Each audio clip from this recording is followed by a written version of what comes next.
Olá, amigos do Jornal Diário de Rio Mafra.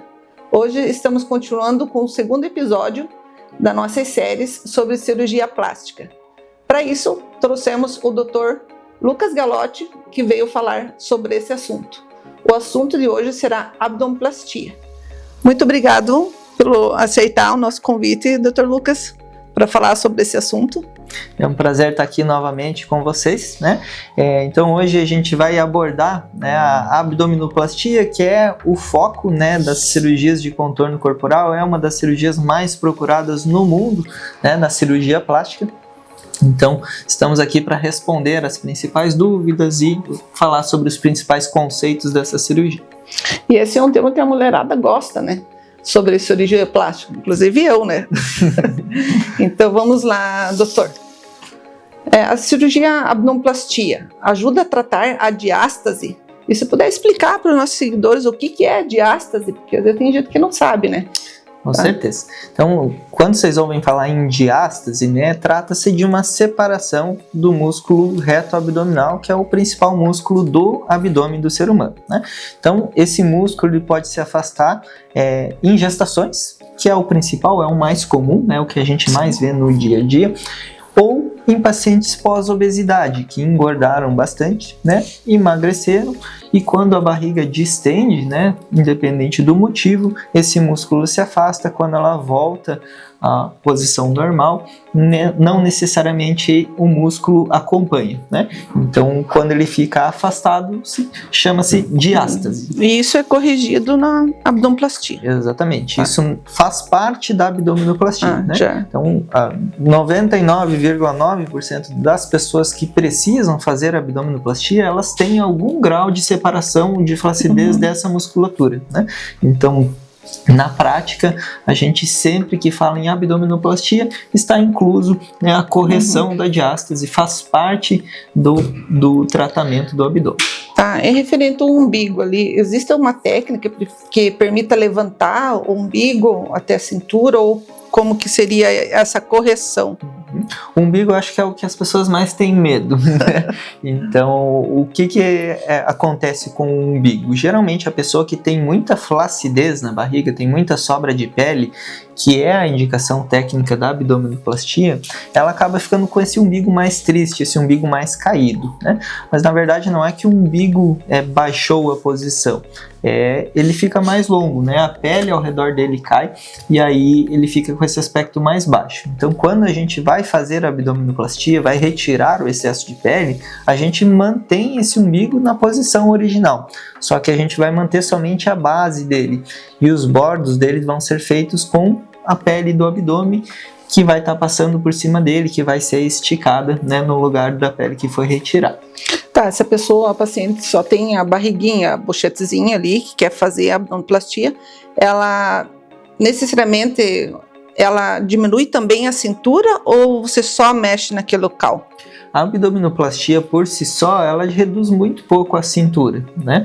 A correção da diástase, quando a gente aperta o músculo, ela pode reduzir alguns centímetros da cintura da paciente, dependendo do quão aberto for esse músculo, né?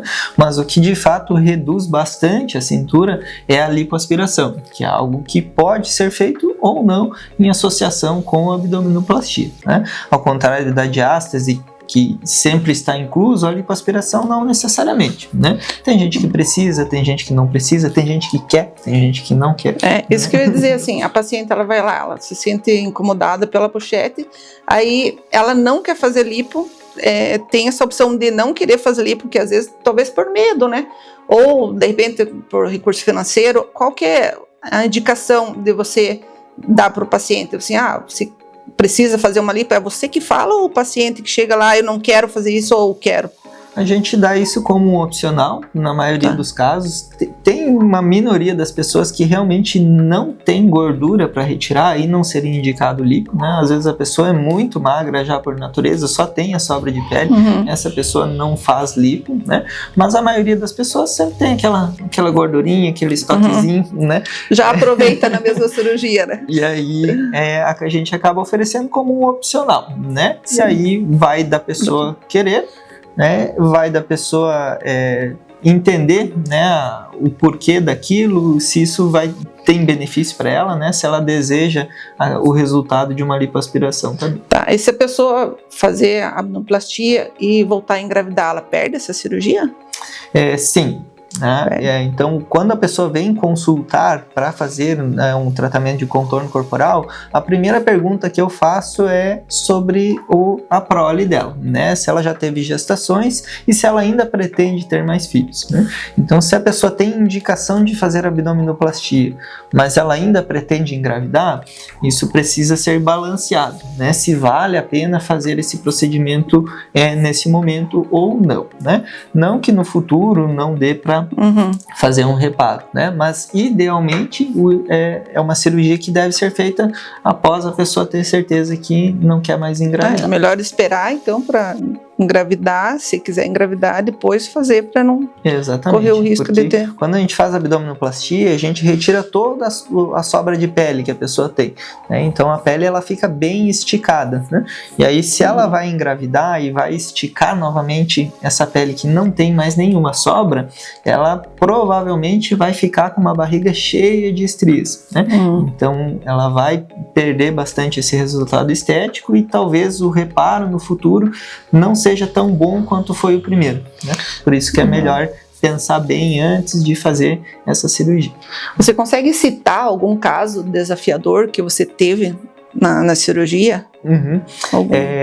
Geralmente os casos mais desafiadores são os casos de pacientes pós-bariátrica, né? Então aquelas pacientes que já foram super obesas, né? Fizeram a cirurgia de redução de estômago, emagreceram às vezes 70, 80 quilos, né? E que tem bastante pele. Acaba sobrando uma quantidade de pele enorme, né? Então o meu recorde de retirada de pele de abdômen foi cerca de 8 quilos, né, de pele e gordura, né, de uma abdominoplastia. Então essa é uma cirurgia bem grande, bem complexa, né? Para vocês terem um padrão de comparação, uma abdominoplastia normal, né, que a gente faz em pessoas após gestação, que nunca foram muito obesas, ela retira cerca de 400 a 1,3 kg de pele, em média, né? Então disso para 8 quilos é bastante coisa, né? Então é uma cirurgia bem desafiadora. E existe uma idade tipo mínima ou máxima para uma paciente fazer a cirurgia de abdominoplastia? Mínima sim, a gente não faz essa cirurgia em menores de 18 anos, né? Máxima não, depende da saúde da pessoa, né? Então, se a pessoa tem 60, 70 anos, não importa, né? Claro que ninguém vai fazer abdominoplastia com 90 anos de idade. Lógico. Né? Mas quem sabe, né? Futuramente as velhinhas aí estão na academia. Um bom senso, né? Sim. Mas não tem uma idade máxima, né? Então, se a pessoa tem 60 anos, 65 anos, tá super bem de saúde, peso ideal, ok, quer melhorar o contorno corporal, por que não, né? Então ela vai fazer os exames, se os exames estiverem normais, ela pode fazer essa cirurgia. Qual, assim, o requisito de você fazer o exame que, tipo, essa paciente eu posso fazer, tá tudo ok o exame dela, mas qual a paciente que chega lá com a vontade de fazer, com recurso para fazer, e você olha o exame dela, não pode fazer, o porquê? E geralmente a pessoa que tem excesso de gordura visceral, tá? Então, para vocês entenderem, a gente tem dois tipos de acúmulo básico de gordura no nosso corpo. O acúmulo subcutâneo, que é aquela gordura que fica entre a pele e a musculatura, que é o que você consegue palpar, apertar, né? É o que forma aquele pneuzinho. E tem a gordura visceral, que é a gordura que se acumula dentro lá dos órgãos, junto com o intestino e tudo mais, né? Então, na abdominoplastia, quando a gente fecha esse músculo, puxa a pele, a gente está aumentando a pressão dentro da barriga. E isso dificulta um pouco inicialmente a circulação, né? Por isso que essa cirurgia, né, tem um cuidado maior de prevenção de trombose e uso de anticoagulante. A pessoa que tem excesso de gordura visceral, a gente não consegue retirar essa gordura visceral e ela naturalmente já tem uma pressão aumentada dentro da barriga. Né? Então, além disso gerar um risco muito grande de vida, até mesmo para ela, ela não vai ter um bom resultado estético, porque ela vai continuar com a barriga projetada, o que popularmente as pessoas até chamam de estômago alto, né? Na verdade, não é o estômago alto, é o excesso da gordura visceral que faz uma pressão e projeta a barriga na área mais frágil, que é essa parte de cima, né? Então, a pessoa que tem excesso de gordura visceral, ela deve emagrecer antes de fazer um procedimento desse, né? Primeiramente para a segurança dela e segundo para a qualidade do resultado estético. E já aconteceu de uma paciente chegar lá com os exames para fazer e você falou que não poderia fazer por causa dos exames? Com certeza, né? Isso acontece em todo momento, né? E tem muitas pessoas que não estão preparadas naquele momento para fazer um procedimento, seja por uma alteração no exame de sangue, seja por uma alteração no exame do eletrocardiograma. Fumante a gente não deve operar, né? Então não se deve fazer cirurgia estética em paciente fumante. E o porquê é isso? Só para a gente entender um pouquinho assim. Por questão de segurança mesmo. Sim. Então, assim como o excesso de peso ele gera um risco grande de morte, o cigarro ele também vai gerar um risco. Nesse caso, não tanto pendendo para óbito em si, para a morte, mas para problemas de cicatrização, né? Então, o cigarro é o que mais afeta a cicatrização das feridas, né? Então, a pessoa que fuma, ela tem maior chance de ter uma necrose, de ter infecção, de ter abertura de ponto. E para elas conseguir fazer esse procedimento? Pelo menos 3 meses. 3 meses. Os fumantes aí, então, já tem que cortar o cigarrinho. Que a cirurgia plástica para muitas pessoas é um sonho. Sim. Né? Então imagina você fazer ela de qualquer jeito, o teu sonho pode ser que vire um pesadelo. Né? Exatamente. Então esse preparo pré-operatório é essencial, né? Seja preparo físico, seja largar alguns vícios como o cigarro, né? Então isso é sempre abordado na consulta e explicado o porquê. Né? Outra pergunta que também muitas pessoas me perguntam e perguntam com certeza para você também no teu consultório, se a pessoa vai fazer uma operação dessa, uma abdominoplastia, quanto tempo de repouso, quanto tempo a recuperação dela? Isso é algo que precisa ser planejado também, né? Então, diferente do que a gente falou no primeiro episódio da cirurgia de mama, que é uma recuperação bem rápida, que em 24 horas ela retorna na maioria dos casos, a abdominoplastia e cirurgias de contorno corporal, elas demoram um pouco mais, elas debilitam um pouco mais, elas precisam que a pessoa tenha uma rede de apoio, principalmente na primeira semana, para ajudar ela com cuidados básicos, né? Na segunda semana ela começa a se virar melhor.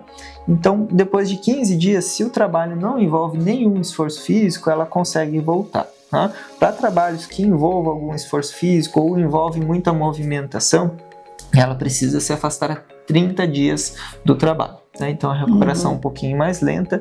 Essa cirurgia também dá mais trabalho no pós-operatório, no sentido de usar malhas, placas, meias, fazer fisioterapia, né? Então tudo isso geralmente é utilizado nos primeiros 2 meses, então ele é um pós-operatório um pouco mais trabalhoso, né? Mas o resultado é muito satisfatório. E eu digo também, o resultado também depende muito da paciente, né, doutor? Com certeza. Ela tem que fazer os deveres de casa, né? Tem que fazer o tema de casa, né? Então essa cirurgia vai envolver alongamento, ela vai envolver atividade física no pós-operatório, né? Então é como se a gente trata geralmente todo o tronco, né? Então a gente faz a lipoaspiração das costas, de toda a lateral, da parte da frente, tira o excesso de pele, trata a diástase. Então todo o tronco é envolvido e essa pele toda ela é descolada, ela precisa grudar de forma regular, né? Para isso a pessoa tem que se dedicar, né? Então pessoas que são sedentárias, por exemplo, que não praticam nenhuma atividade física, elas vão ter um resultado pior, né? Tanto pela questão de ter menos massa muscular, o que interfere no grau de definição, e tanto porque o pós-operatório dela não vai ser tão bom, né? Ela vai formar mais aderências, mais fibroses, tende a ter mais irregularidades pela falta da atividade física, né? Então, é importante analisar esse hábito e trocar ele, melhorar ele antes mesmo de fazer a cirurgia. Até pela alimentação também, né? Com certeza. É um conjunto, né? O doutor faz a sua parte, a paciente tem que fazer a parte dela direto, né? A gente vira sócios, vira né? sócios. Então, se eu fizer a minha parte e você não fizer, não vai ser bom. Assim como se você fizer a tua parte e eu não fizer a minha parte bem feita, não vai ser bom. Outra coisa também, uma coisa que chama atenção é o acompanhamento. Depois que o doutor faz a cirurgia, você fica acompanhando a paciente por mais tempo, né? Com certeza. A gente deixa as portas abertas na nossa clínica por tempo indeterminado, né? O acompanhamento mais de perto é nos primeiros 6 meses, que é esse período básico de cicatrização, né? Então, os primeiros 2 meses a gente faz revisões mais frequentes, depois vai dando um espaço maior, mas sempre com um contato online, né? As pessoas têm acesso ao meu contato pessoal desde a primeira consulta, né? Para ficar enviando dúvidas, né? Situações que surgiram, acompanhamento de cicatriz. Então isso é super importante, o médico está sempre sendo informado pela paciente de como está sendo a evolução dela, para corrigir qualquer pedra que entre no meio do caminho. Esse é um diferencial, né? Porque antigamente os outros médicos faziam a operação e PT saudação, nunca mais via, né? E esse é um diferencial do Dr. Lucas, né, Lucas? Sim, é essencial isso, né? A gente precisa estar acompanhando bem de perto, né? E fazer algo bem personalizado mesmo. Né? Então, o nosso foco não é quantidade, né? A gente tem um número limitado de cirurgias que faz por mês justamente para conseguir dar atenção para todas essas pacientes, né? Então, a gente procura focar mais na qualidade do que na quantidade.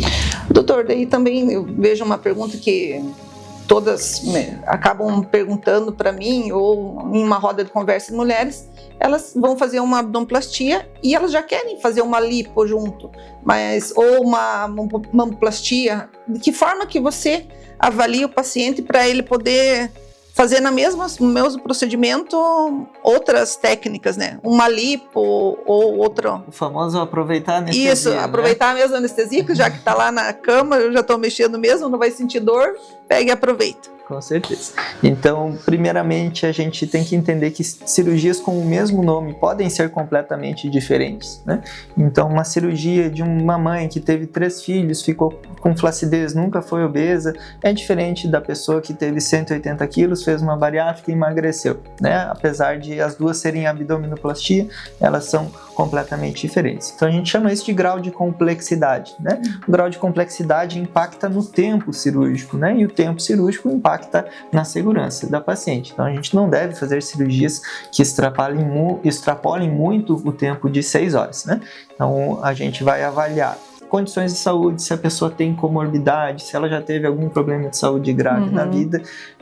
A gente, pelo grau de complexidade, examinando a mama, o abdômen, a gente vai saber se o tempo previsto daquela cirurgia é compatível em fazer em um único momento. Com a saúde dela. Isso é o mais importante de avaliar, e somente na consulta a gente consegue ter essa noção, né?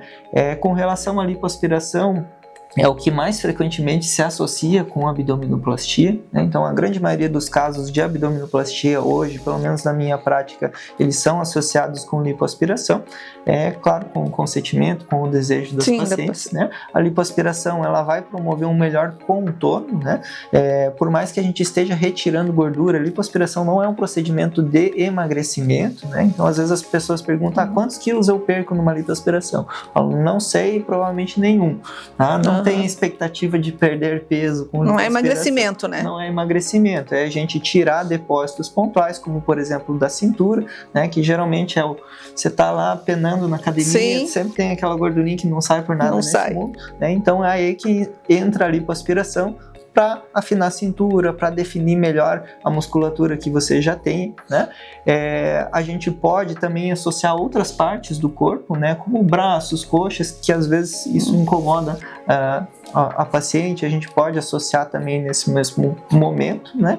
E existem as tecnologias hoje que complementam o resultado. Né? Uma dúvida, né? Uma coisa que as pessoas confundem muito é que acham que lipoaspiração vai tratar flacidez, né? Então, aquela dobrinha do sutiã, aquele pneuzinho que tem nas costas. Só sai a gordura, né? Exatamente. A lipoaspiração, ela modela, ela retira o excesso de gordura, mas ela não necessariamente vai tratar a flacidez. Existem casos, né, dependendo da qualidade da pele da paciente, que somente com lipo essa pele vai ter uma boa retração, mas isso não é previsível, isso não é uma regra. Assim como tem esse tipo de caso, tem caso onde você faz só lipo e a flacidez piora, você tira a gordura, tira o sustento dessa pele, em vez de ela retrair, ela cai mais, né? Então, tem que ter esse cuidado aí na hora da indicação.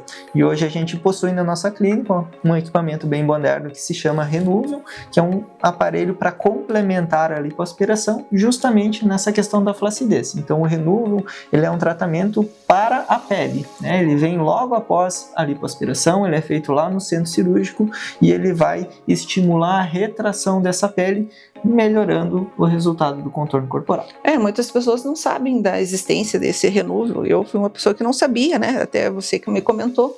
E para mim foi uma novidade, né? Sim, são tecnologias mais novas, né?